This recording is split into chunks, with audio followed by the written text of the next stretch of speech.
అందరికీ నా హృదయపూర్వక నమస్కారాలు. రాష్ట్రాన్ని అభివృద్ధి చేసుకోవటం ప్రతి ఒక్కరి బాధ్యత.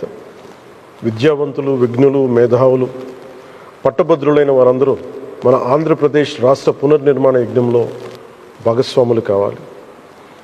మౌలిక వసతుల కల్పన, ఉపాధి అవకాశాల మెరుగుదల ద్వారా రాష్ట్ర ఆర్థిక పురోగతి సాధ్యమవుతుంది.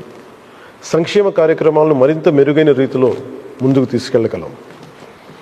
సార్వత్రిక ఎన్నికల్లో కూటమికి ఎంత బలంగా నిలిచారో అదే స్ఫూర్తిని పట్టభద్రుల ఎమ్మెల్సీ ఎన్నికల్లోనూ చూపి మద్దతు ఇవ్వాలని కోరుచున్నాను.